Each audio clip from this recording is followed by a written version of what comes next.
Hey guys, I'm Morthadon, and we are back for Fire Force Season 2, Episode 16. So, it's been about a week since I guess it's been more than a week.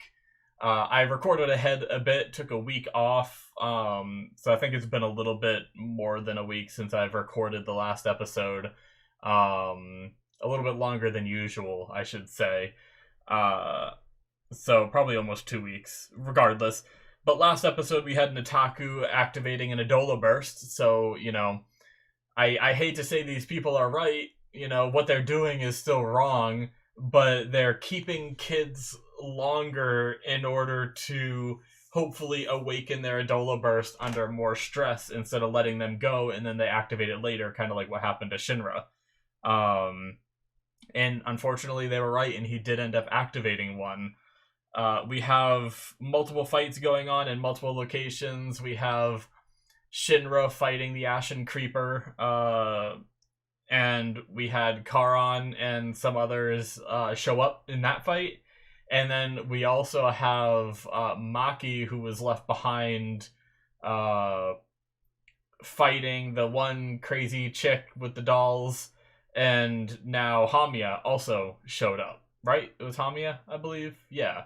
So we have these kind of three-way battles going on in two different places, and I'm just excited to see. I'm not sure which fights we're going to be seeing, but I hope that Maki can kick some ass because she did good in the last episode using her her big metal doll things that she has, the Tekio, I believe she calls them.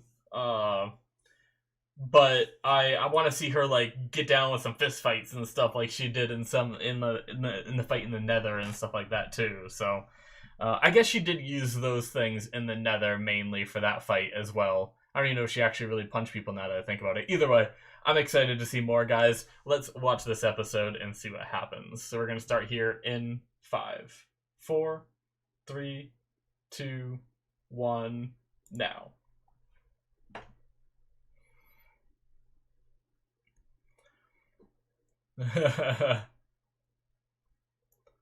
We're just diving right on deep and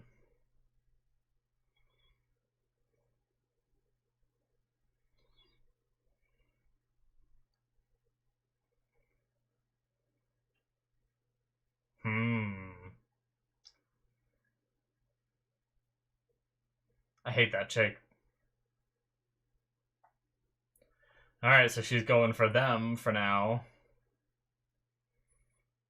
Hami, you crazy chick.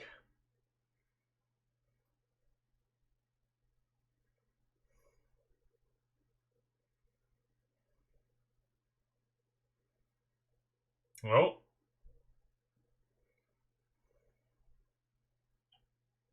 Hami just like trusted Arrow. Oh, nice. Oh, yes. Hell yeah. Yeah, stay in close, Maki. Hell yeah. Oh, yes. Damn. This is what I wanted. Oh, Maki, careful.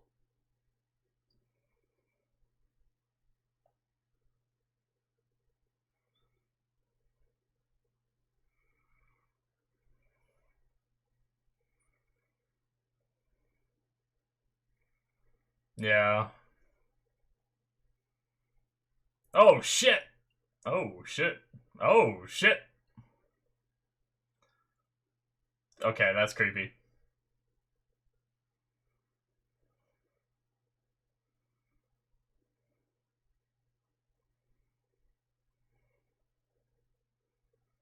Jeez.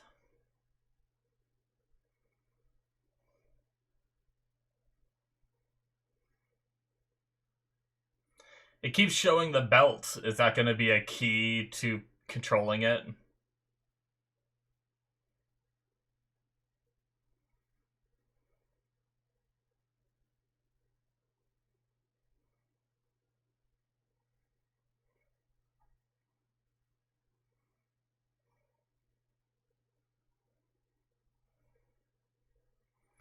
Find Arthur!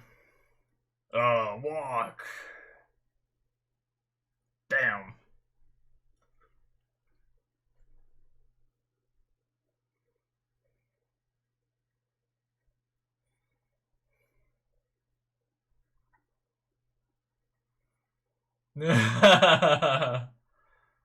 He's going for the weaklings. He wants to get to the women.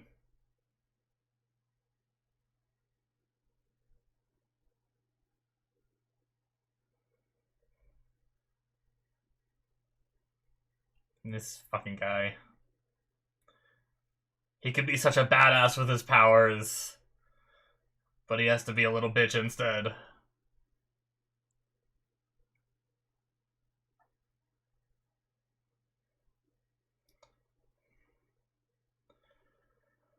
Alright.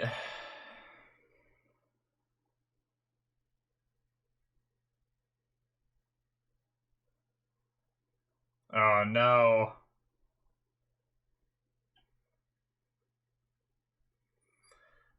Yeah, she looks all creepy. She needs someone to die to increase her collection. She like marionettes the dead.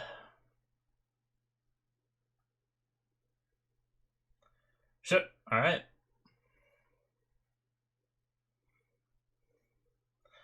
I forgot we hadn't had the opening yet.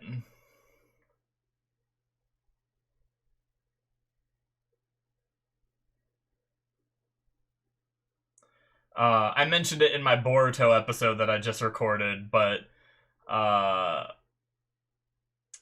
of my viewers, Robin, mentioned that this opening is by the same people that did the new Boruto opening that I watched on literally the same night. Like, I watched the Boruto opening, and then I watched this opening. And in this episode, I said, or in the last episode, I mean, I said that this song sounded familiar for some reason. It's very much possible that it's because I heard the same writers in the first episode, or the same band artist.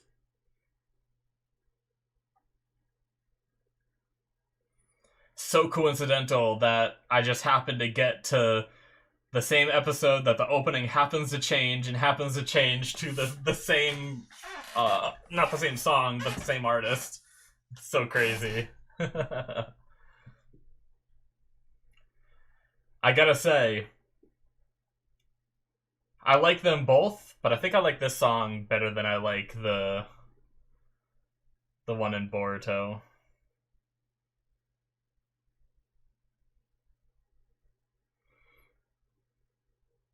Why'd they stop? You're not weak.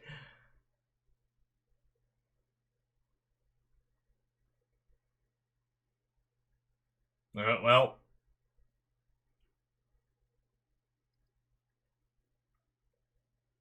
Oh my god. It can go inside them?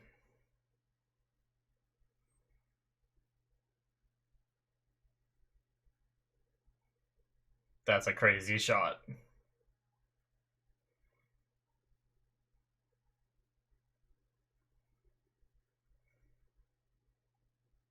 Oh, that was cool. I didn't even notice it right away, but that smoke went past and the crazy chick poofed.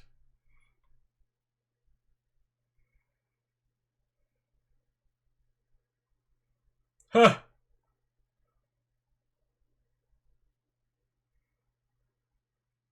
Come on!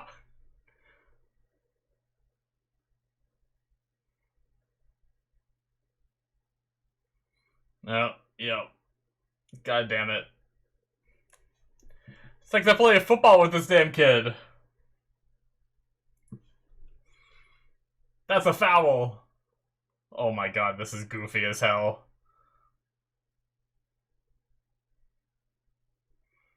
Ugh, raw material. I hate the way they're calling it that.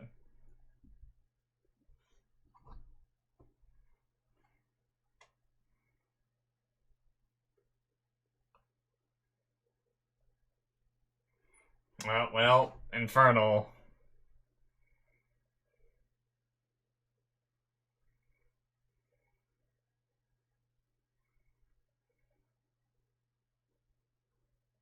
Jeez. Necropyro. And Necromancer. I love how they're both standing together, kind of, just saying that. Oh my god, and she's merging them? Ugh.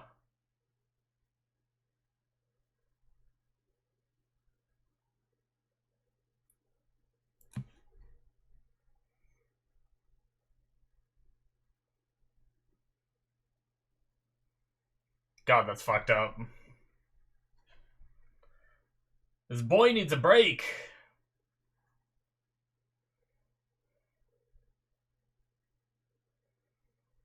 Yeah, so it must have been her.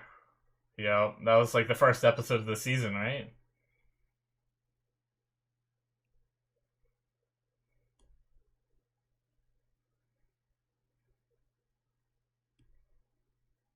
Mm.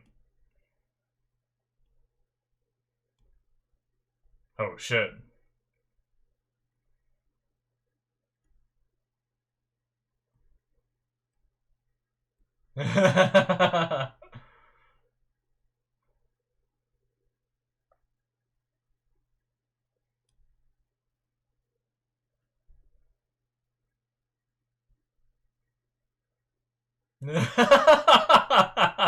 What a like change of pace in the stopping for this phone call. It's so funny.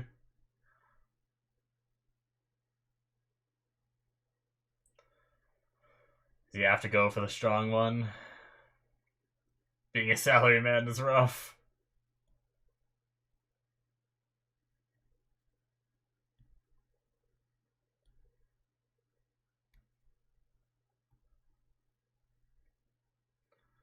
Oh shit. God damn it. I don't want to team up with this guy.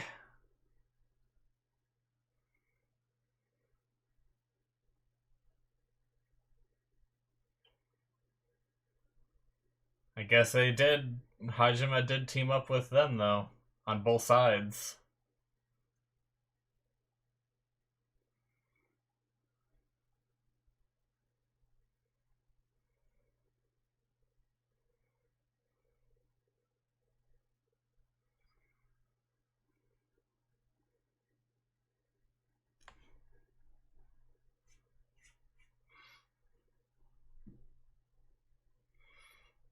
Oh, Jesus.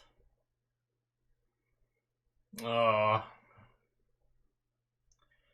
Just what he needs now. More fucking mind manipulation.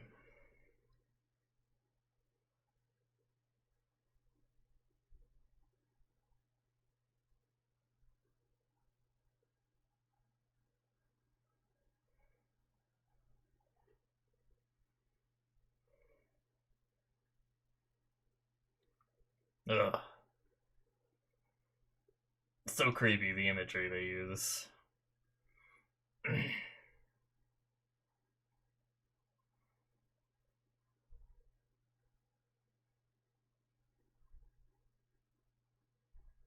Damn.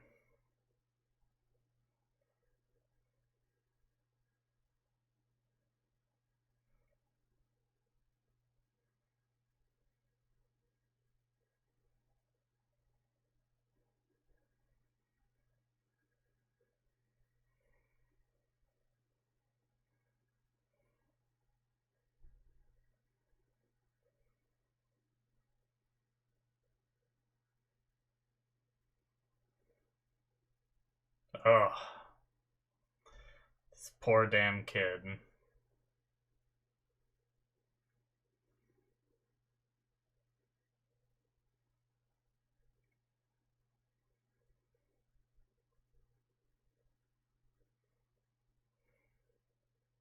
Is he gonna start becoming like Reika?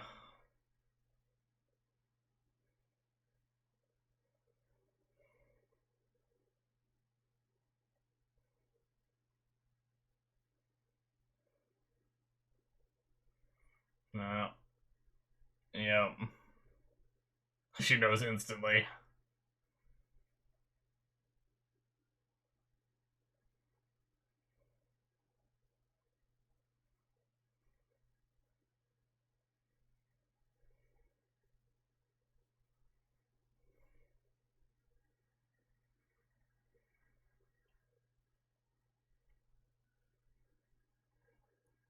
hate that little Reika in his mouth. Jeez, that move is just called Infected Imagination?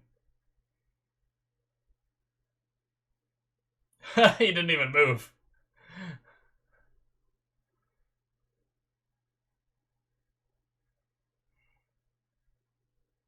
Geiger counter, just cranking out.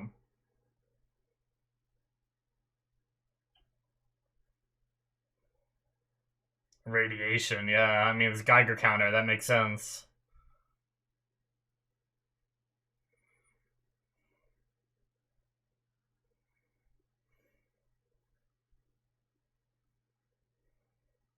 Let's tell him that Arthur's with you guys. Oh, there he is. Hi-ho, Silver! Fine, I'm Silver.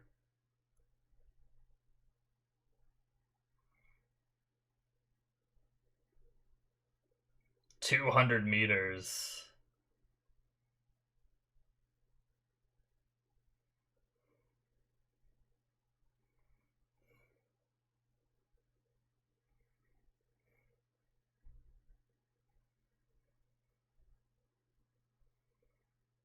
I guess that also makes sense that it's kind of a radiation symbol in his eyes and on those wheel things, right?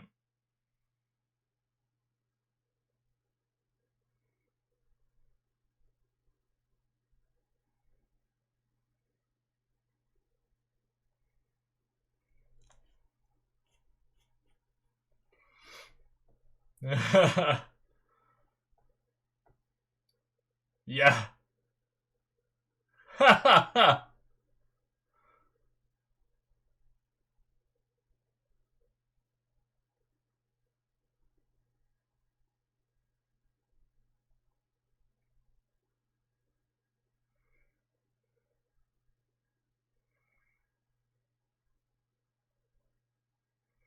Oh, I hate it, but it's so cool.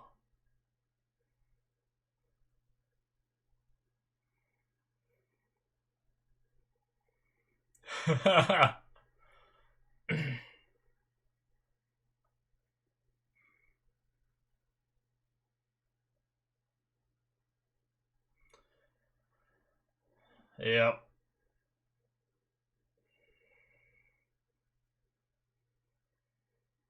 Hmm.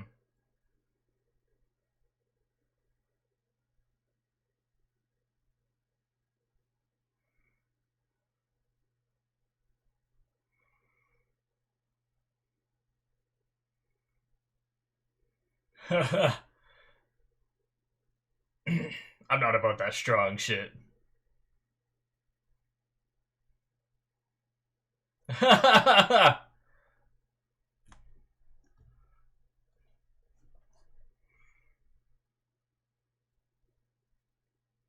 Oh shit. Charon, really? Why? Nice. He absorbed it. Damn, it didn't even touch him though.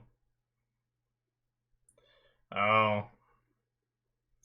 Wow. I mean, it doesn't mean they're on the same side, but I love the idea of Shinra and Charon working together. Holy shit, this is amazing.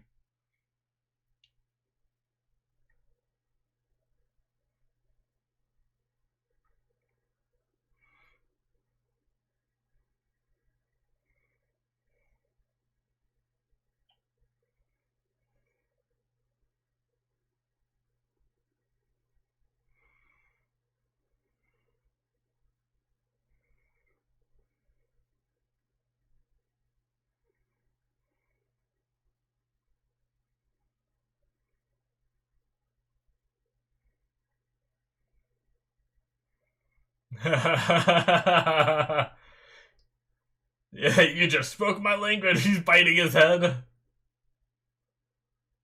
Oh my god, you're gonna knock him out.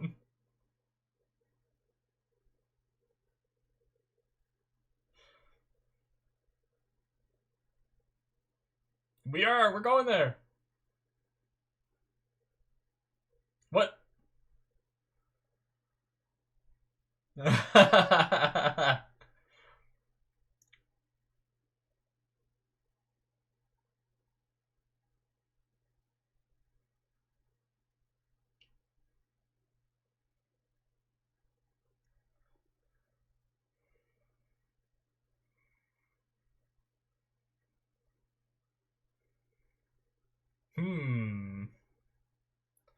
Oh, the sword and the stone.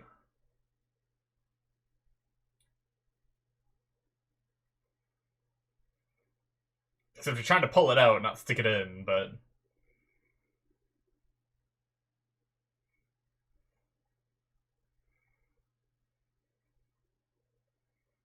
Oh, shit. Okay, that's cool.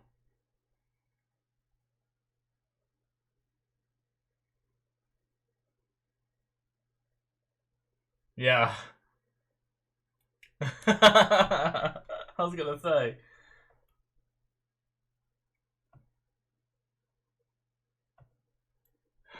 You just gotta stick it in and then pull it out.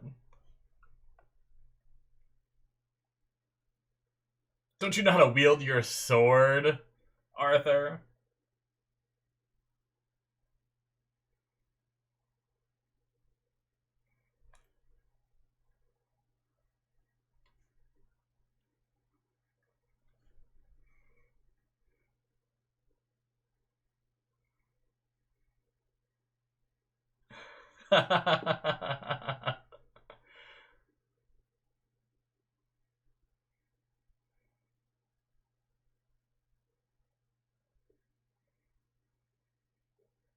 Not now! Not now! Not now!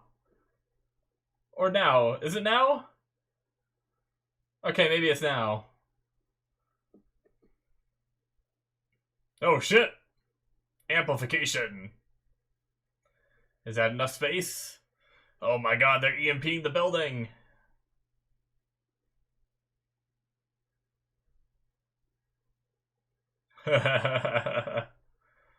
Does that cut off?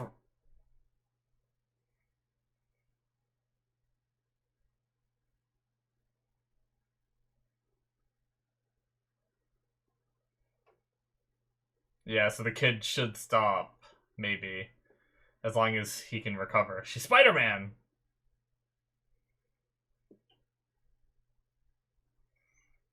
Oh no!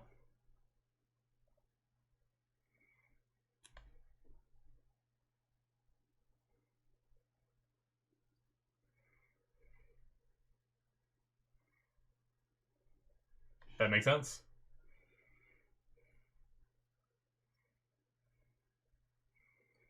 Nice.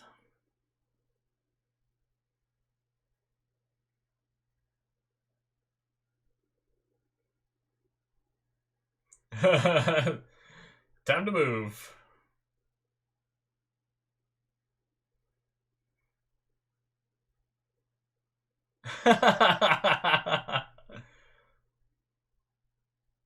You're breaking my immersion, Vulcan! Stop it!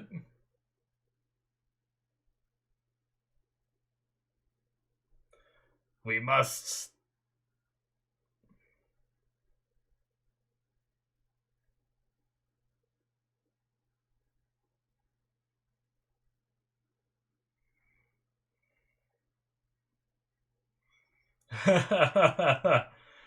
Dodge arrows, arrows. It was just a coincidence.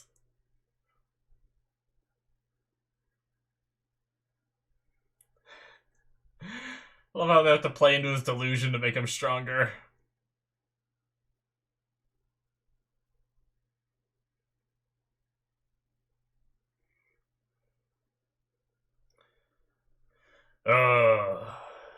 Those motivated. Ah, no! That was a good episode. That went by fast, man.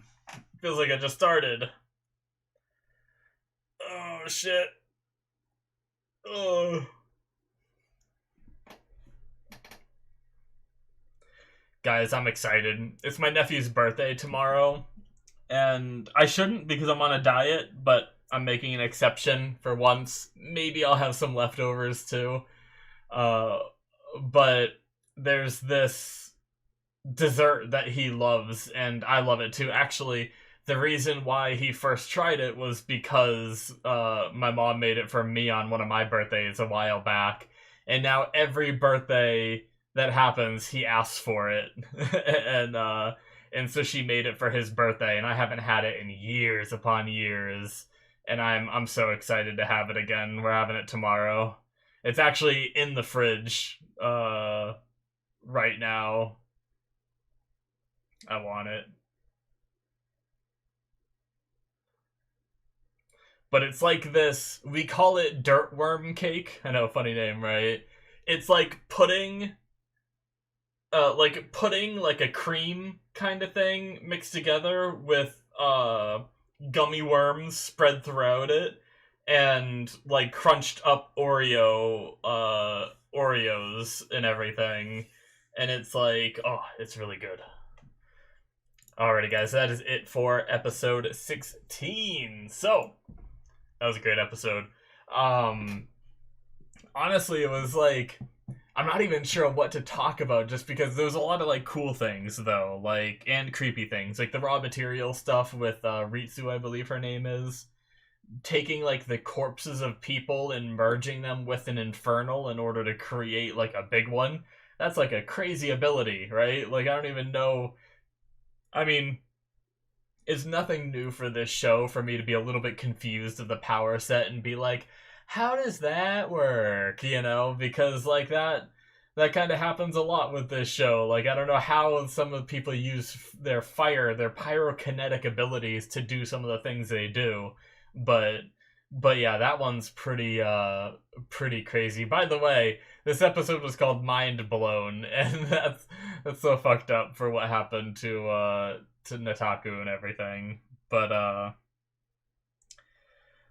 yeah, so we had that. But one of the coolest things this episode, one, I loved that, like I mentioned it earlier, we had Charon and what's it called? Charon and Shinra just like real close to each other and both just commenting on what's going on, like not even concerned about each other anymore. They're just concerned with the thing in front of them. And I love that Charon's just like, ooh, what's this crazy monster that she made? Like, he's even on her side and he's like judgmental about what she's doing. So it's like, and I love that Charon is suddenly protecting Shinra, because obviously they need all 8 pillars for whatever they're trying to do. So they can't have one be killed. It makes sense. Even if it is a temporary thing, even if they are going to go back to being enemies right after this threat is dealt with, I love the idea. And that shot with Charon being like, I'll be your protector, you know? Oh my god, I fucking love it. I want Charon to be on our side. He's my favorite character out of all of the White Clad that we've had so far. His ability is awesome. I love it. I love that he can just like absorb the kinetic energy in hits and blasts that hit him and stuff like that and fire it back. I don't know why, I love that he's just like walk and he takes a step forward and blasts and then like snap and he just blows something up in the distance. Like, I love his ability so much. So seeing him work with Shinra is something I never thought I'd see, and I freaking love it. But yeah, that was the highlight of the episode. But definitely, that was a highlight in the episode for like hypeness, but for storytelling purposes, Nataku is obviously the highlight of the episode. Like, the seeing him, like, what basically being dosed by Hamiya, and seeing him kind of go through that repetitive cycle, and the way they worded some of the stuff, saying his imagination is infected because of Reika being in his mind, talking about when his like, shoot, how did he word it? He said like when his hopes, shoot, crap, I'm trying to remember, like, it was like the up arrow and the down arrow part. You guys know what I'm talking about. I'm trying to remember exactly how it was worded there, but I absolutely loved it, the way it was like, I mean, it was also, I loved it, but it was like disturbing and fucked up, but it was like such a good way to explain his mental state. It's like when his hopes are up, his feelings are down, right? It's something along those lines. So like, basically it's because Reika is there and like sitting there trying to like raise him up from the bottom kind of thing. And it was just, it was so impactful the way that they spoke about it, the way that they wrote it, the way that they visualized it too, showing like, you know, he gets his ass kicked, he's down, right, he's hurt, then Reika's there to cheer him up, motivate him, keep him going, and even though he's like hurting, he's being like pushed up by these, you know, this infected imagination of his, and then he's back up, gets knocked down again, and just that repetitive cycle of being knocked down and haunted, knocked down and haunted, in that imagery and everything, and the way that he was talking about it and everything. Like, oh man, that was definitely the most like impactful part of the episode. Like, obviously I was most hyped with Charon and Shinra working together, but yeah. As for some of the other stuff this episode, like freaking Maki going up against Arrow was really cool. I love that she stayed in, you know, like an infighter does. Doesn't let her get that chance to shoot her arrows. I love that, you know, the way Arrow spoke to Hamiya, being like, hey, this is why we have our teams the way we do. Like, Charon is the kind of person that could just tank Maki, and there's probably nothing Maki could do about it, right? But because you pushed Charon away, now I'm stuck with you, and I'm not a good match, and we're not in sync, you know? We're both kind of ranged fighters. What happens when someone gets into melee? So it makes perfect sense. It sucks that Hamiya reacted the way that she did. Does it suck? No, I'm just kidding, sorry. But, like, it was just a really cool idea that they think through. Like, obviously they think through the matchings, but I like knowing that they thought it through, rather than just sticking whoever with whoever, right? Arrow works with Sho normally, right? She said. So she normally does the range stuff while Sho does the melee kind of thing. But yeah. I love like some of the small little moments in the episode, like even though I'm not a big fan of Inka and Ritsu, like they're both creepy characters. I mean, they fit well together because they're so creepy for sure. But I love how Inka's just like, you're gonna die if you stand there, and Ritsu's like, oh really? And she's like slides to the side. Like the way they animated it and stuff was so funny. And then just the blast goes by. Like it's just so funny how casual Inka is about the potential of someone dying and stuff like that. But the Arthur stuff is always like some of the, like, it's funny, but at the same time it's like, all right, it went on a little bit too long this episode. I'd say the biggest downfall of this episode, like, it wasn't that bad, but having to sit there and motivate Arthur to fight, it's not compelling for his character. Like, I understand the story behind why he has this, you know, Arthur persona, and it feels really bad, you know, his parents leaving him. They used to, like, play make pretend and stuff like that, and he just kind of, instead of coming to terms with the fact that his parents left him, he just kept doing make pretend and made it a part of his existence kind of thing.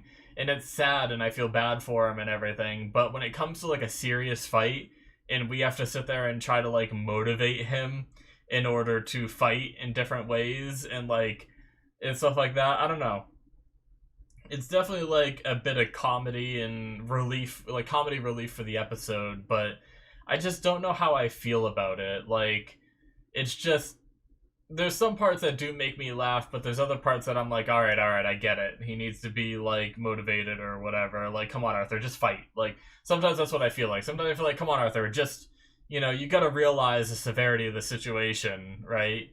Like, I wish they could just explain it. Like, you stick your plasma sword in this machine, and it's gonna disrupt Hamiya, you know, and we need that kind of disruption in order to win this fight. Like, just do your thing, right? Just explain it to him like a normal person, but instead we have to have, like, all those goofy antics and everything, but it's fine.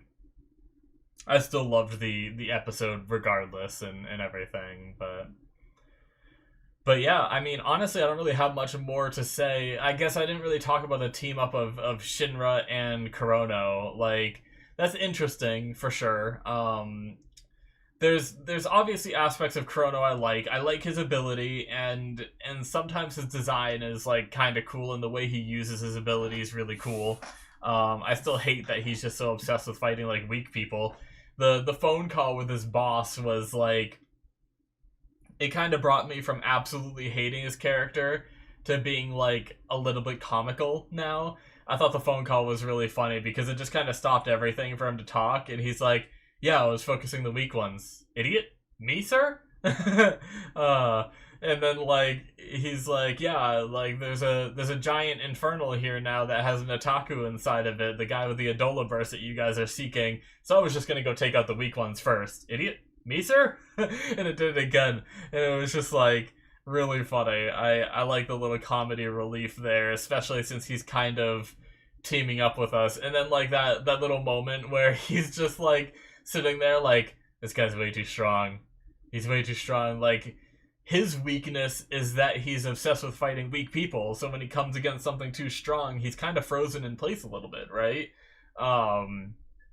Like, sure, he has the combat strength like nearly comparable to Benimaru, but you know, if he has this mindset of only wanting to fight weak opponents, then you know, is he really going to be able to effectively use that ability of his? So I guess we'll be finding out soon, if he can get into the fight and stuff like that. But yeah, I'm looking forward to the next episode. It seems like we're gonna have, you know, potentially Shinra, Charon, and I don't know. I wonder if Charon's gonna fight the Infernal, right?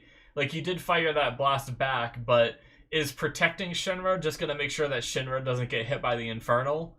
Or will Charon actually take the offensive, right? That'll be interesting to see. But we're potentially going to have Shinra, Charon, and Kurono going after this Infernal, which is a really interesting team-up that I never thought I'd see. So, yeah, I'm excited. Anyways, that's going to be it for me, guys. Thank you for watching. Hit that subscribe button if you did. Check out my Patreon if you want to see 2 more episodes ahead of time. You can do so on there through the early access tier. Then there's the Patreon show tier, where you can get access to shows that aren't released yet, like Symphogear I'm watching, Mob Psycho's on there, Season 2 and 3 of Mob Psycho's on there, and Better Call Saul if you're into live action stuff. So check all that out if you're interested. Thank you guys so much, and I will see you in my future reactions. Bye-bye.